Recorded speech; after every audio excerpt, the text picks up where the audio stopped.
we did not get an answer for is why the president made this claim today that the news media are not reporting on these attacks. He said, I think you know why, to those military commanders today, but no explanation was given as to why the news media... Oh, let's hit pause again. Let's back that up 10 seconds. No one knows why. He's saying the military, I think you know why. Because CENTCOM told him, and General Flynn told him, and General Mattis told him, and all the generals told him, sir, there's been a deal made with Saudi Arabia and al-Qaeda to take over more than 50 countries. They've already invaded 16 of them. That was back at the time 4 years ago. And we've got to stop them. They're now in 30-plus countries on that list, sir. We've been double-crossed, sir. They overthrew our ally, Egypt. They overthrew Gaddafi, who'd made a deal with us. They're trying to overthrow Syria. They're trying to overrun Iraq. Sir, it's a major threat. We've got to stop it. They've been telling Trump that. Trump's had General Flynn and people telling him behind the scenes for 3 years. A year before he ever announced running for president. 4.5 years ago, General Dempsey, the head of the Joint Chiefs, went to the White House and told Obama, we're not going to be the Air Force for al-Qaeda. Remember all that in the news at the time?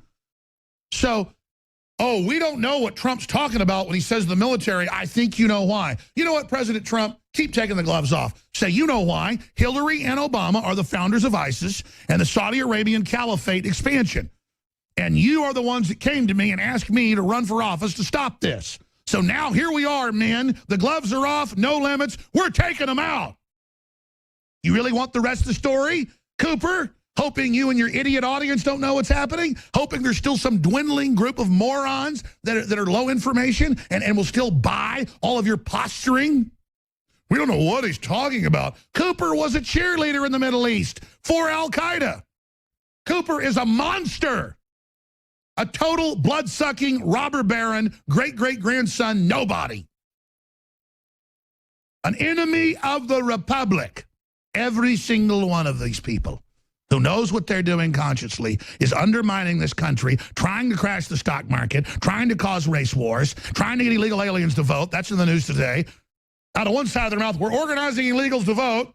Let illegals vote. But there's no illegals voting. Trump's insane. Every single one of them is now an enemy of the Republic. Back to him. You know why, to those military commanders today, but no explanation was given as to why the news media would not report terrorist attacks, given all of our coverage. It's just not true. Jim McCarthy, thank you very much. And keeping them honest, as Jim said, not only did we cover many of the attacks on that list the White House has released, we covered them heavily. I know because I was there on the ground reporting a number of them. 360 was in Ottawa, Canada, October 2014. That's on the list, where a gunman killed a reservist at the National War Memorial, where he was on duty at the Tomb of the Unknown Soldier. I was also in Orlando last June. That was on the list also, after 49 people were gunned down at the Pulse nightclub. Hit pause. I know. But we can go back and show how you first reported for days that it wasn't Islamic and would never say it in San Bernardino or in Orlando. Everybody knows that, and how it suddenly goes out of the news in a day or two. Hillary's State Department blocked investigation to Orlando killer's mosque. I mean, this was all in the news. And they go, oh, well, that's InfoWars, with us all linking to the Florida newspapers. We're credible. They know it. Let's go out to break with Paul Watson. Here's Paul Watson, media